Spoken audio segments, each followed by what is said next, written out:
Ndabasuhuje mwese abakurikiye Amedia TV, buri wese aho ari agubwe neza. Tugarutse mu makuru atandukanye, uyu mwanya tukaba tugiye kugaruka ku nkuru y'akababaro itashimishije y'urupfu rw'umusirikare mukuru mu ngabo za AFC M23 uzwi cyane akaba n'umuvugizi w'icyo gisirikare ari we Lieutenant Colonel Wiringoma. Mu ntambara y'inkundura yaberaga mu bice bya za Rubaya mu masaha y'urukerera, bivugwa ko ari mu masaha ya saa 8 yashyiraga mu masaha y'igitondo, drone zateye, hanyuma amasasu ya drone akaba ariyo yaje kumuhitana. Ibi ni nk'ibyabaye muri Rucuru mu myaka yashize, ubwo drone yarasaga uyu guverineri uriho na mukuru we bari kumwe, hanyuma we akaza kwitaba Imana, ariko wari ushinzwe ubutasi icyo gihe, ariko guverineri uriho ubu Bahati wa Kivu y'Amajyaruguru akaba yararokotse. Bwana Wiringoma rero nawe yarariyo ku rugamba, ariko mu by'ukuri ntago yashoboye kurokoka igitero cya drone cyaje kumuhitana. Ni amakuru yasakaye mu masaha ashyira amanywa y'uyu munsi ku itariki 24 2026, ariko amakuru bakayavuga bayashidikanya, ariko amakuru twikuriye kuba imbere bafite neza nuko uyu mugabo atakiri kumwe natwe ku isi y'abazima kandi aguye ku itabaro. Twihanganishe umuryango we. Bwana Wiringoma, Lieutenant Colonel Wiringoma yavutse mu 1974, yari afite imyaka 52. Akaba rero yari umusirikare mu ngabo za AFC M23 aharanira uburenganzira, amajyambere, amahoro by'abanyekongo. Akaba aguye ku rugamba nk'intwari, nk'umusirikare, aruhukire mu mahoro.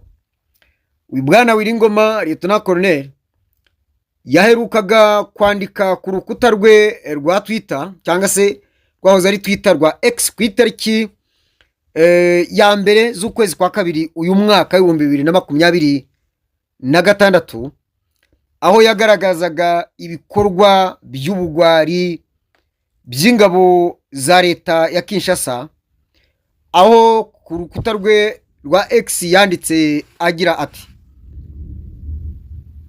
le recrutement involontaire des enfants par l'armée gouvernementale de la RDC est un phénomène courant.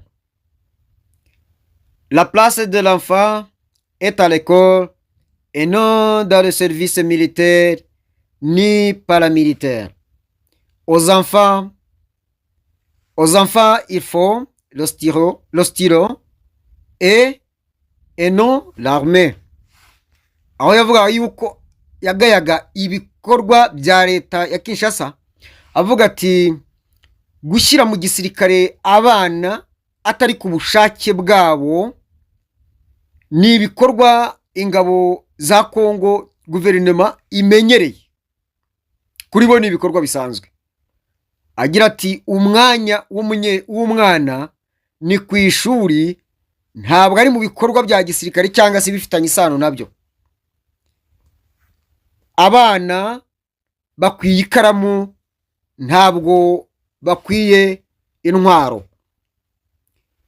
Mu rurimi rw'icyongereza niho banditse bati the involuntary recruitment of children by the government of army of the DRC is a common phenomenon. A children's place is in school, not in military or paramilitary service. Children need a pen, not a weapon. Nkuko nari mbibabwiye, uyu mugabo kandi sibyo gusa ndibuka yuko ari amagambo yigeze kuvuga yanditswe n'ikinyamakuru Igihe mu 2025 ukwezi kwa mbere, aho yagize ati, banditse bagira bati le porte-parole de l'arrière militaire du M23, le lieutenant-colonel Willy Ngoma, a vivement critiqué ce mercredi les autorités congolaises pour leur recours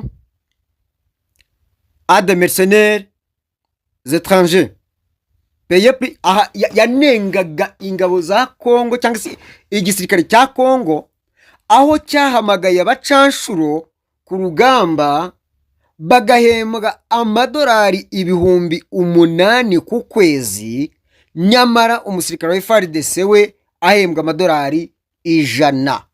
Aya ni amagambo amwe namwe akomeye anenga ubutegetsi bwa Kinshasa yagiye avuga agarukaho. Hari n'andi menshi.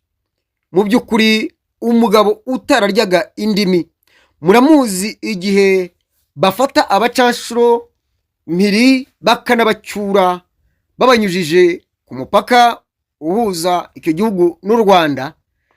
Ndibuka aho bamuhimbye akazina ka quickly ati kandi nimugakine na Kongo na M23 ntimuzongere. Mu by'ukuri uyu mugabo apfuye nk'intwari, aguye ku rugamba kandi rw'igihugu cye, aguye ku rugamba arwanirira igihugu cye, arwanira abaturage ineza y'igihugu, ariko kandi yishwe n'abagizi ba nabi aribo ngabo bahanganye z'igihugu, kuko zidashaka amahoro, kuko zidashakira abaturage ibyiza. Muri make n'abaturage ubwabo bakaba babigwamo, abaturage ubwabo babigwamo kubera yuko bari mu gace kayobowe n'abagira neza bahanganye na leta, bakarasa abaturage. Ibi ngibi nabyo ni ibyanditswe n'umwe mu bakoresha imbuga nkoranyambaga ku rubuga rwa X ubita Sentinel. Muraza gusangaho amagambo yanditse agaragaza yuko mu rukerera rwo ku itariki 24 ingabo za leta zarasaga buhumye zikoresheje amadrone zibanda ahatuwe n'abaturage cyane. Andi makuru rero turakomeza kuyabakurikiranira tukayabagezaho uko tuyabonye, ariko amakuru y'ukuri nuko bwana Willy Ngoma Lieutenant Colonel yamaze kuva mu isi y'abazima.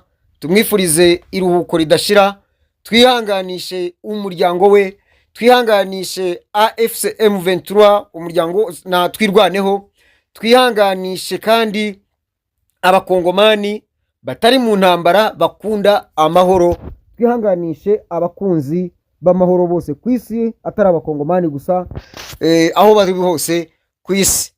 Ahasigaye rero dukomeze gufatana mu mugongo, kandi intwari ipfa nk'intwari, intwari ntipfa, iratabara. Yaratabaye, aratabarutse rero, atabarutse neza, atabarutse gitora, atabarutse gitwari, arwanira igihugu cye. Nta gikuba ku musirikare umwe yapfuye undarakomeza.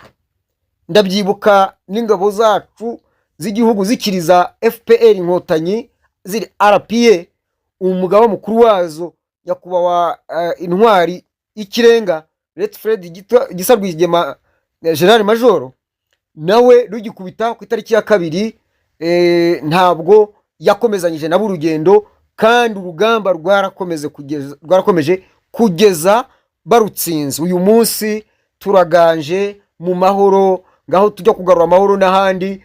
Turifuriza aba banyekongo kuzatsinda intambara, kandi intsinzi mu by'ukuri turayireba.